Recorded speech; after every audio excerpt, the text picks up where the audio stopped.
Boa noite, graça e paz, tudo bem com vocês?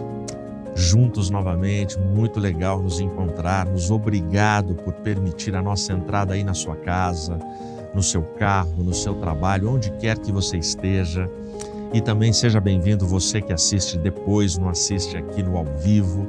Que Deus abençoe ricamente a sua vida. Não esquece de deixar o seu like, os seus comentários, se inscrever no canal, ativar o sininho para participar aqui dessa comunidade online que tem crescido a cada dia. Valeu pela sua companhia, por estar conosco. Hoje nós queremos refletir com você sobre o seguinte tema: família, cuidado onde pisa. Fica aí com a nossa vinheta e na sequência a gente volta para refletirmos juntos na Palavra de Deus.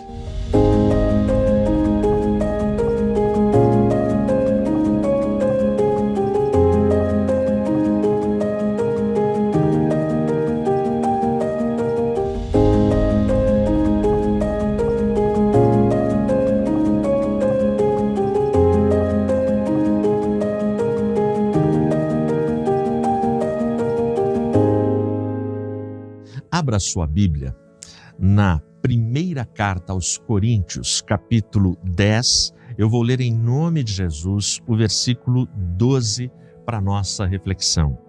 Ele diz assim: aquele, pois, que pensa estar em pé, cuidado para que não caia. Feche seus olhos. Santo Deus, Pai eterno que estás nos céus, em nome de Jesus. Muitas famílias estão com a gente nessa hora. Fala conosco, Pai.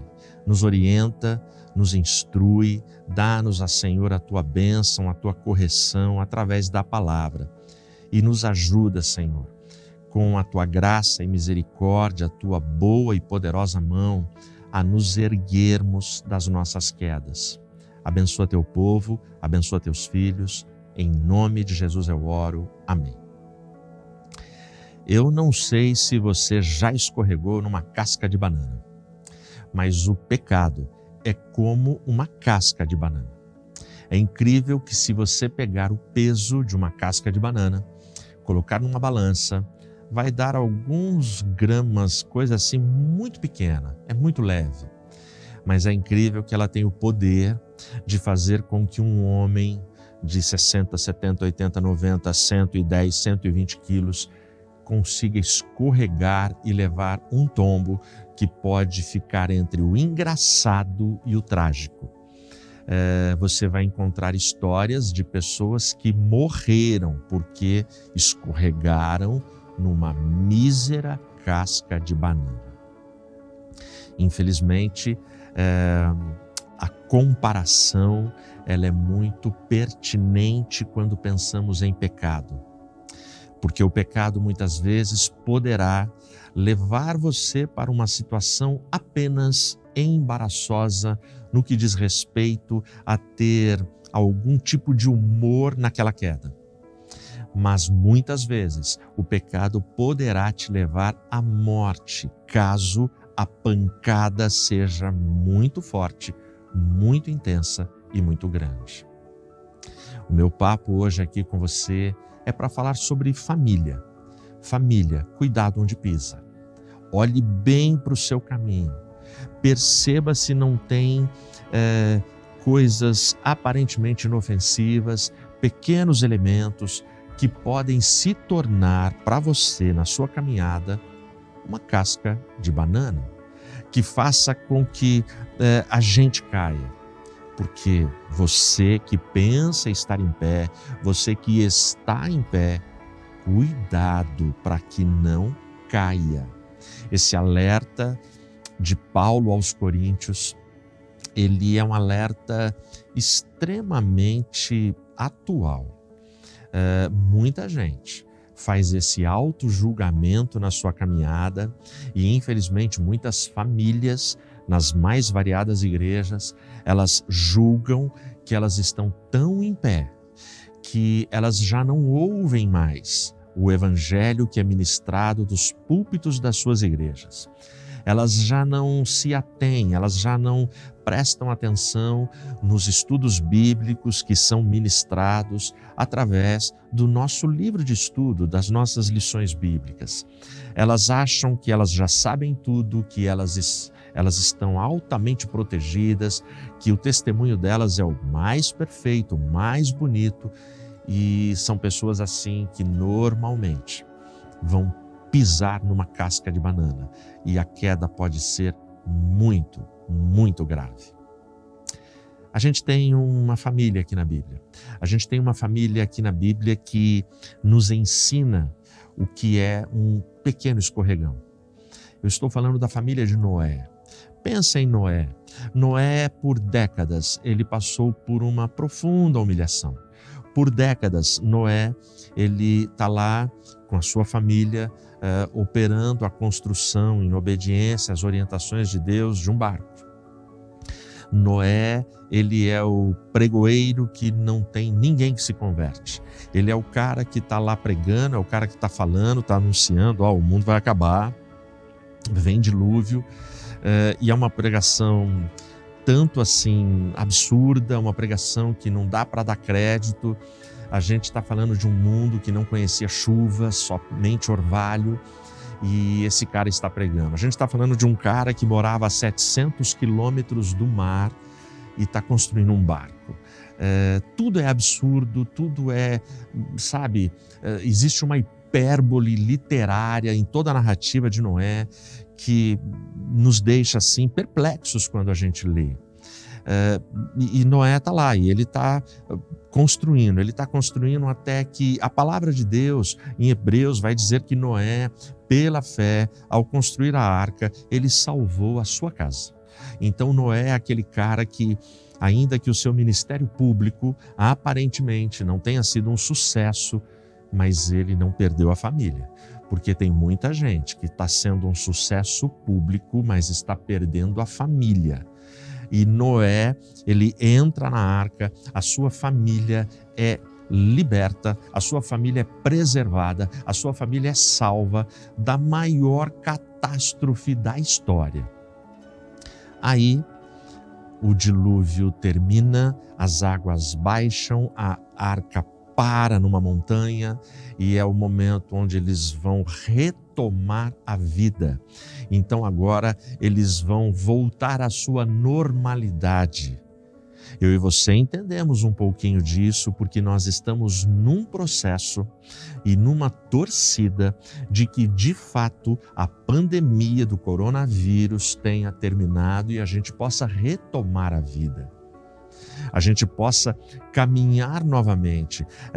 Nós choramos nesses anos que passaram agora, recente. Nós choramos pela nossa família.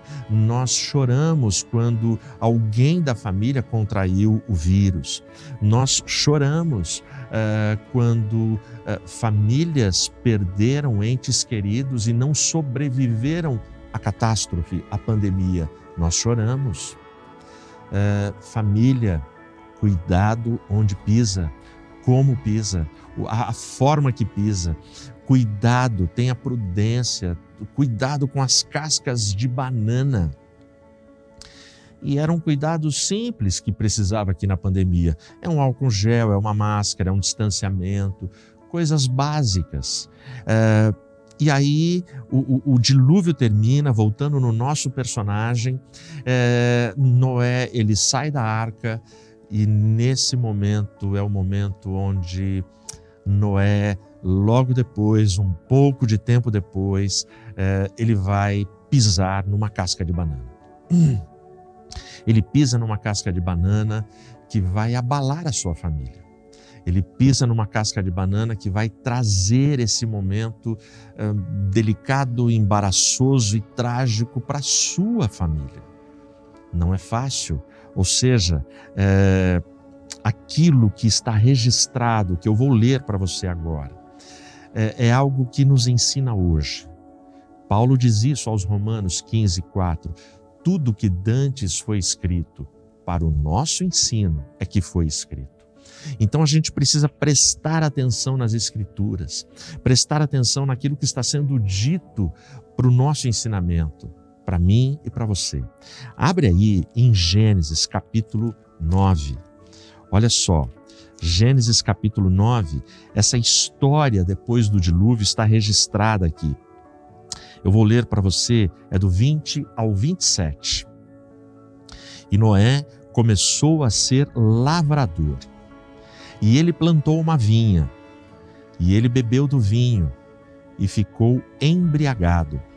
E ele ficou desnudo dentro da sua tenda. E Cã, o pai de Canaã, viu a nudez de seu pai e contou a seus 2 irmãos que estavam fora. E Sem e Jafé tomaram uma capa e a puseram sobre os seus ombros e viraram para trás e cobriram a nudez de seu pai. E suas faces estavam viradas para trás, e eles não viram a nudez de seu pai. E Noé despertou de seu vinho e soube o que o seu filho mais novo havia feito a ele.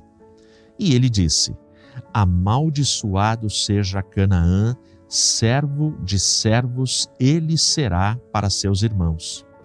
E ele disse: abençoado seja o Senhor Deus de Sem, e Canaã será o seu servo.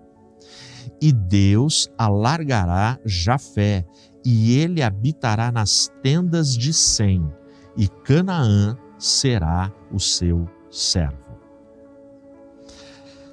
Você prestou atenção o que está acontecendo nessa narrativa? O dilúvio acabou, a vida continua. Então Noé ele começa a ser lavrador, ok. Noé plantou uma vinha, ok. E aí Noé bebeu do vinho, ok. Presta atenção, até o bebeu do vinho tem uma vírgula.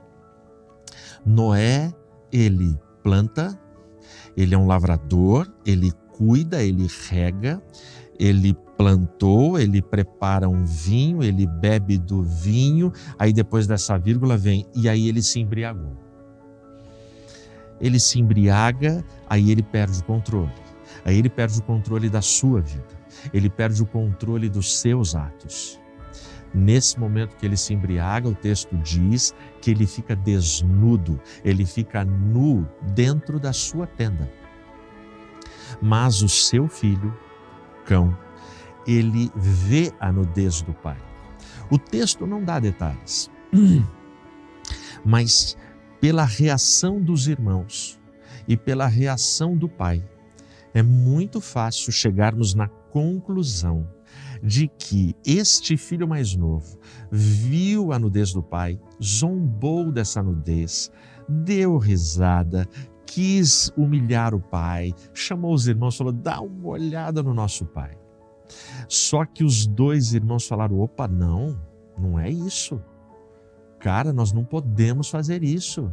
Aí eles pegam uma capa, eles se cobrem com essa capa, eles entram de marcha ré. O texto diz que eles entram na tenda de costas, sabe? Eles vão andando de costas. E o texto afirma que eles não viram, eles não testemunharam, eles não contemplaram, eles não zombaram, não zoaram da nudez do pai.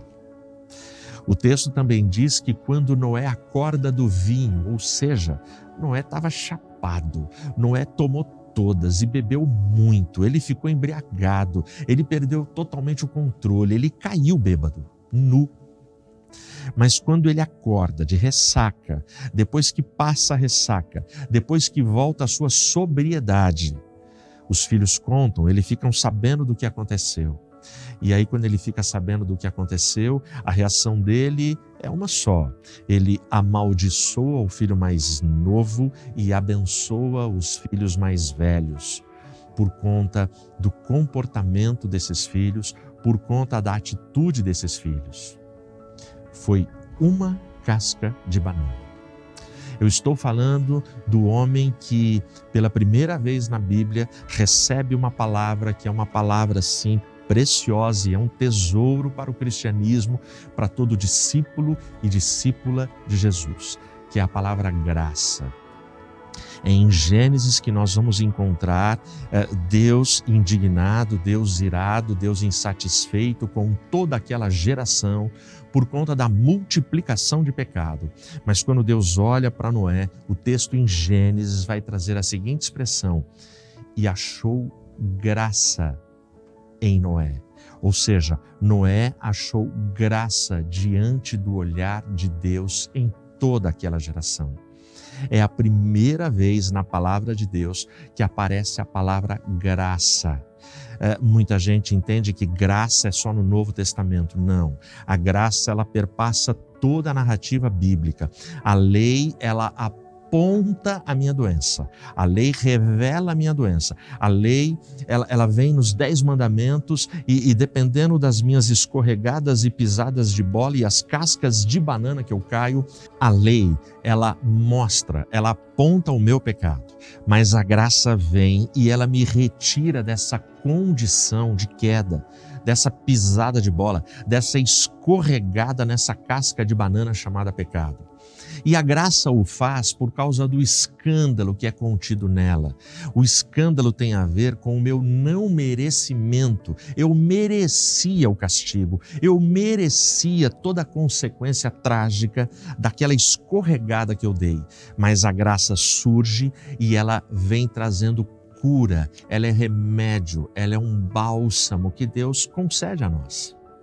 Portanto, pela primeira vez, a palavra graça, ela surge em Gênesis na figura de Noé, dedicada a Noé naquela geração caída e pecaminosa. Deus achou graça naquele homem. E aí este homem figura lá em Hebreus capítulo 11. Ou seja, Noé, ele vem com a sua família e ele tem toda a possibilidade de bênção, de vitória e de continuidade de vida. Porém, teve com a sua família esse descuido, teve esse momento de queda, teve esse momento de pisar, de escorregar numa casca de banana. A gente, quando olha para essa história, para essa família que não tomou esse cuidado, a gente percebe algumas coisas. A família de Noé, ela foi livre daquela destruição. A família de Noé, ela teve a possibilidade, a chance de dar continuidade à sua história pessoal. Ou seja, toda uma geração, todos os moradores daquela época, segundo Gênesis, morreram nas águas do dilúvio. Porém, o vírus do pecado não morreu. Grava isso. Toda uma geração morreu nas águas do dilúvio, mas o vírus do pecado resistiu. E quem foi seu hospedeiro? Noé. A lição dramática que fica para mim e para você é que todos nós podemos ser hospedeiros do pecado. Todos nós podemos ser hospedeiros de pecados que venham a destruir a nossa casa e a nossa família. Todos nós estamos sujeitos a viver essa experiência dramática que viveu a família de Noé.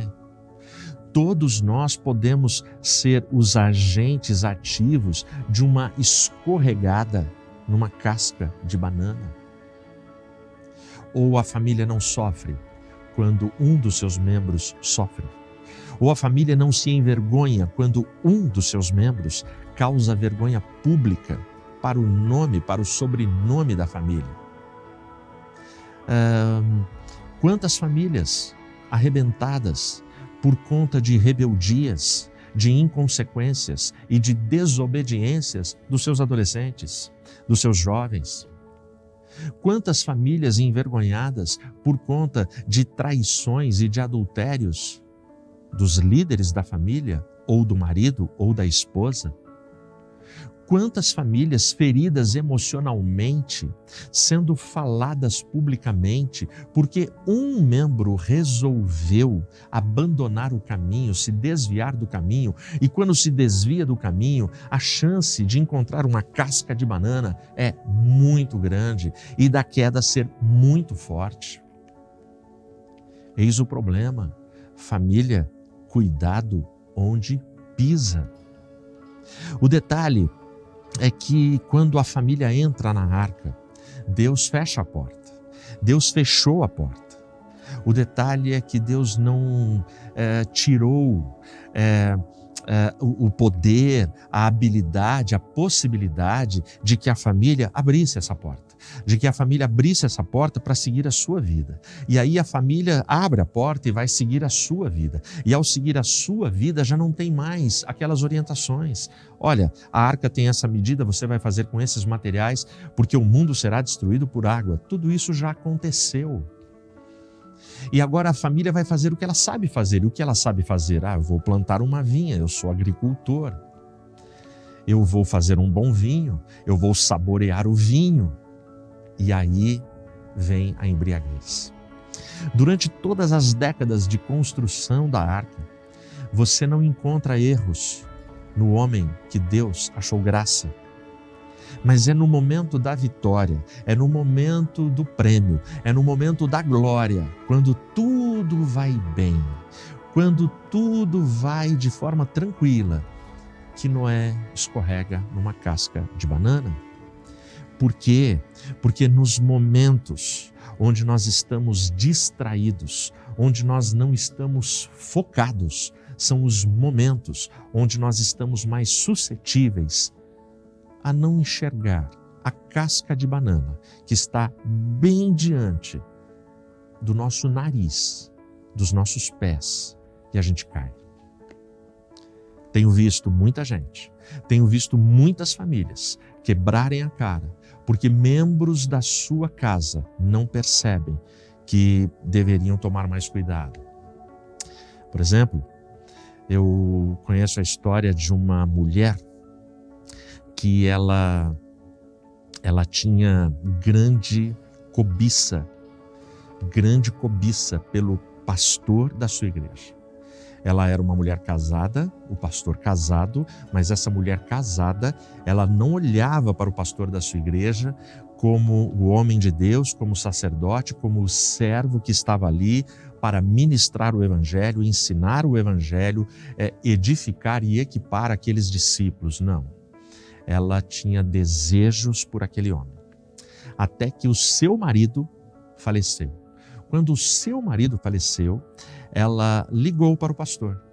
Ela ligou para o pastor e falou assim: pastor, o senhor não poderia passar um dia dessa semana à noite lá em casa, porque todas as roupas do meu marido, os ternos, as calças, os sapatos, tudo, eu gostaria de dar para o senhor, que eu acho que vai caber no senhor. O senhor passando lá, o senhor pode experimentar todas essas roupas e aquelas que ficarem boas, e eu acho que todas ficarão, o senhor pode levar, que eu senti isso no coração. Deus falou para mim que é para o senhor. Veja, eu estou falando para você de uma viúva. A Bíblia orienta todo o povo de Deus, inclusive os pastores, a ter um olhar solidário, um olhar amoroso, um olhar longânimo para com os pobres, os órfãos e as viúvas. Aliás, a Bíblia vai dizer que a verdadeira religião é ter este olhar de cuidado por pobres, órfãos e viúvas. Portanto, essa mulher, quando faz esse pedido, num momento de dor, num momento onde ela está só, num momento onde você olha para a pessoa normalmente em qualquer velório, em qualquer sepultamento, você olha para os membros da família com um sentimento, muitas vezes, de dó, de pena, de empatia pela dor da perda que aquela família está enfrentando. Eu diria para você que esse é um momento crucial e é um momento que pode se tornar, se você não for minimamente atento, pode se tornar uma casca de banana. A intenção daquela mulher, na fala dela, no convite dela, era uma. E aí ela faz esse pedido para o pastor. Mas o melhor é a resposta do pastor. Porque o pastor dessa história estava ligado. O pastor dessa história estava muito atento. A resposta dele para aquela mulher ao telefone foi uma só: irmã, se Deus falou em seu coração, fica tranquila. Faz um monte de pacote, de sacolas, põe toda a roupa do seu marido, embrulha tudo, deixa aí na garagem e que eu vou pedir para a junta diaconal passar e retirar, ou a senhora leva na igreja. Eu não preciso ir aí, eu não preciso experimentar. Porque é o seguinte, irmã, se Deus falou, vai caber. Amém? Ou seja, esse pastor, mesmo nesse tempo de estabilidade, de sentimento fragilizado na questão afetiva, de dó e de pena, ele teve a percepção de Deus para não pisar numa casca de banana.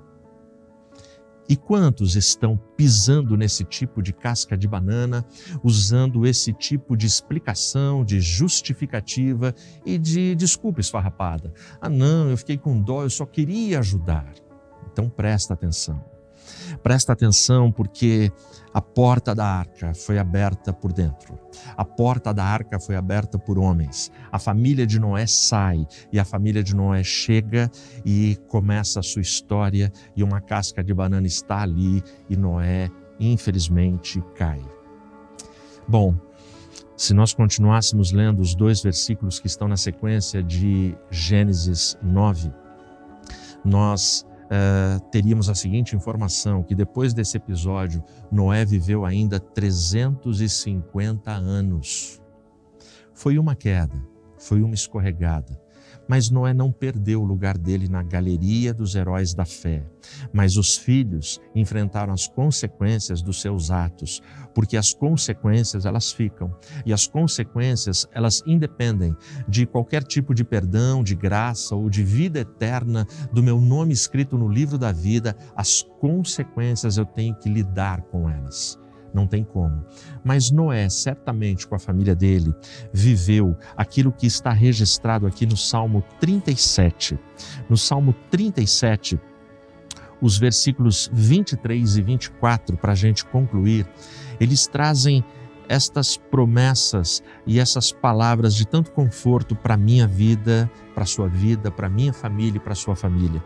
Eles dizem assim: os passos de um homem bom são ordenados pelo Senhor, e ele se deleita no seu caminho. Embora caia, não será completamente derrubado, pois o Senhor o sustém com a sua mão. Certamente Noé viveu a experiência das palavras poéticas deste salmo. Os passos de um homem bom são ordenados, são conduzidos pelo Senhor. Isso aconteceu na vida de Noé. Deus achou graça na vida dele, no testemunho dele, e ordenou os passos dele durante todas aquelas décadas de construção de barco, de pregação de arrependimento. Deus cuidou dos passos desse homem. Aí o versículo seguinte diz: embora caia, ou seja, você pode ser um homem bom, mas não, cuidado para que não caia. Embora você pense, você cuide estar em pé, cuidado para que não caia. Eu posso cair, você pode cair. E ele diz que esse homem bom, embora caia, o texto vai me dar esse conforto, ele não será completamente derrubado. Ou seja, você não vai ficar para sempre nessa queda. Porque a boa mão do Senhor, ela vem e te sustenta e te ergue para que a vida continue. Noé teve mais 350 anos. Família, cuidado onde pisa.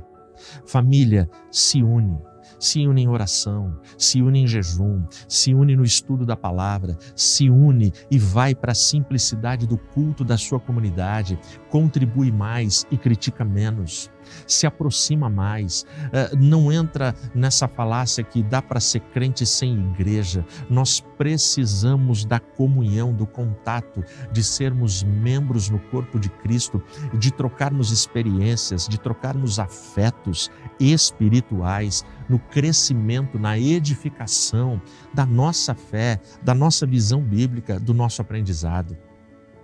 Caiu, família, se arrependa e levante-se, abrace e tenha muita bênção e muita paz.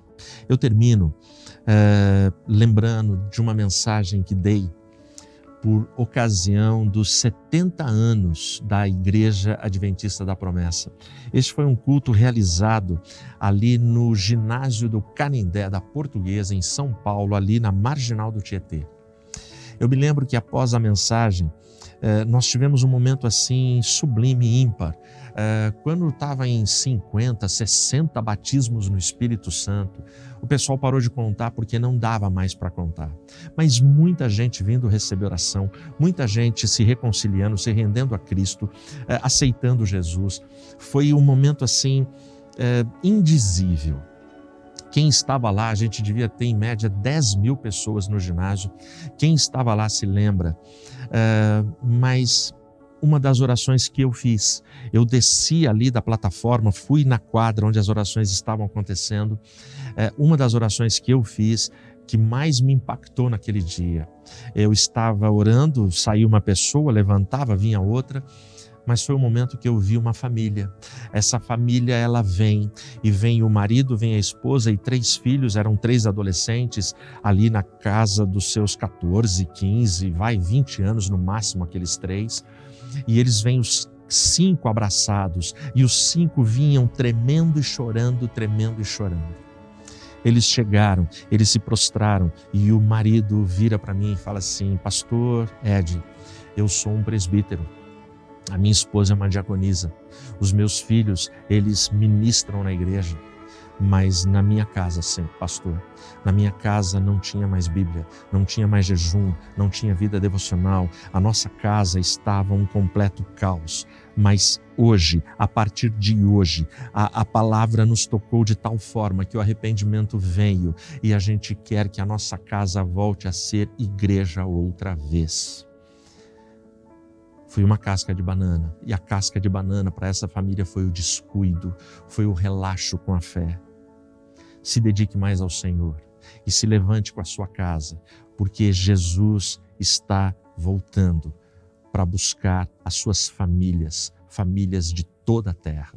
Que Deus te abençoe.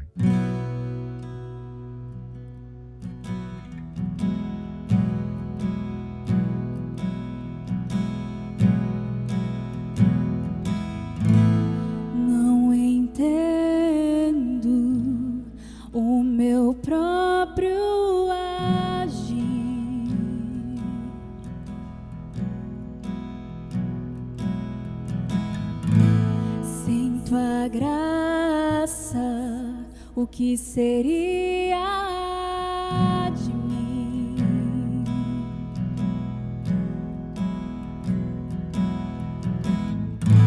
Não entendo o meu próprio agir.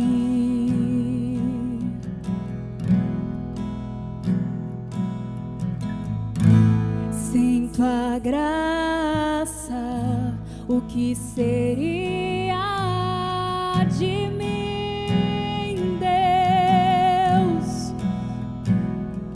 Pois o bem que eu quero fazer não faço, e o mal que eu não quero, este sim acabo cometendo. Em meu ser militam carne e espírito, em uma guerra infindável, ao qual eu não me rendo. Em meu ser militam carne e espírito, em uma guerra infindável, a qual eu não me rendo.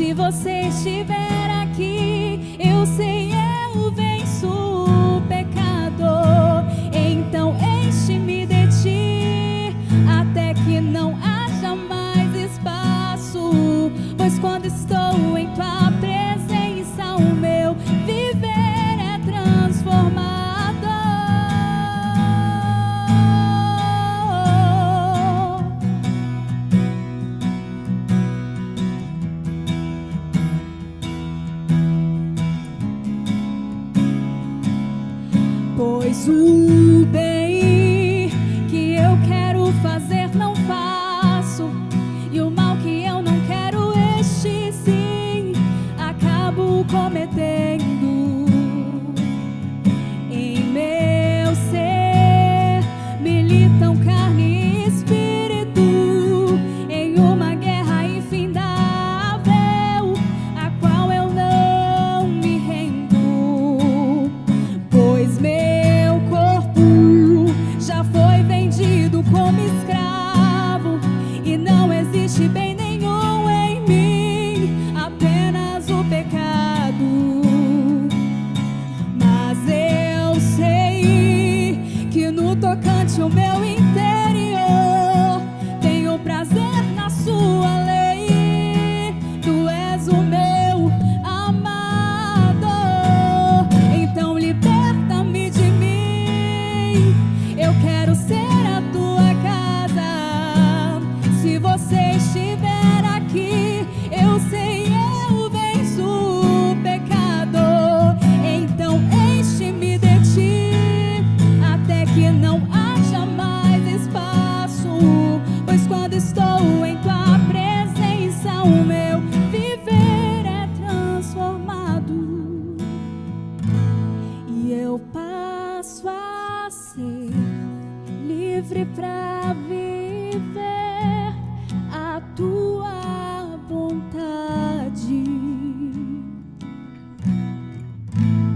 E eu passo a ser livre para viver a tua vontade e reinar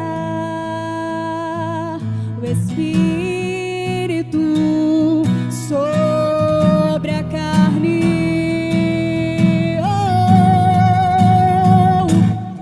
Então liberta-me de mim.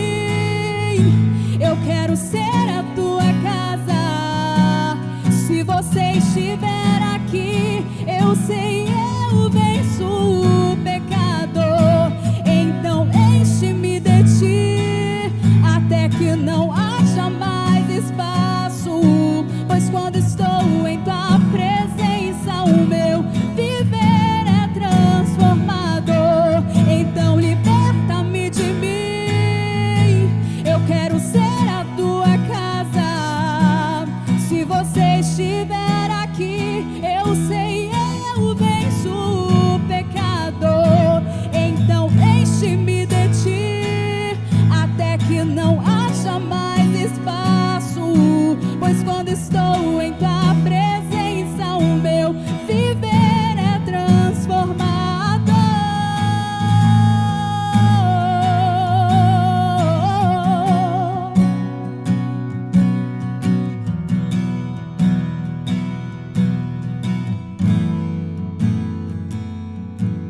E reina o Espírito sobre a carne. Amém, glória a Deus. Valeu por esse louvor, valeu por esse tempo, por esse momento. Que Deus te abençoe ricamente. Que Deus guarde a sua família, que Deus guarde a sua casa, que vocês sejam fortalecidos, que vocês sejam abençoados na jornada de vocês, nas lutas pessoais, nas lutas íntimas que vocês travam, na história, na edificação, na construção da sua família.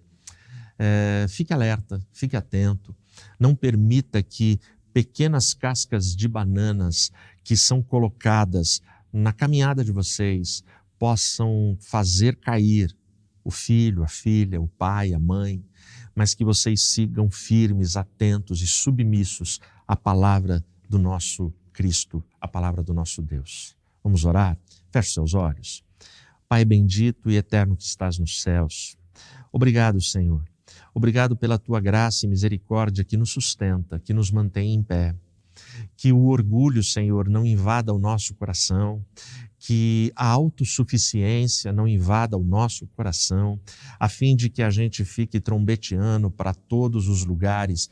Não, nós estamos em pé, a gente não cai, mas que a gente não caia nessa falácia, mas que a gente possa se submeter humildemente à Tua palavra, à Tua segurança, à Tua proteção, cada dia da nossa vida, a fim de que a gente entenda que se estamos em pé, só estamos por conta da Tua boa mão que nos tem sustentado. Abençoa Teu povo, Pai. Leva cura, leva, Senhor, perdão, leva, Senhor, graça para o relacionamento das famílias que estão nesta live. Cuida de cada um de nós, nos ajuda a pisarmos somente nos terrenos da fé, nos terrenos da obediência, nos terrenos da palavra que salva. Sê com Teu povo, sê com Teus filhos. Em nome de Jesus eu oro. Amém. Amém. Deus te abençoe. Até quinta que vem.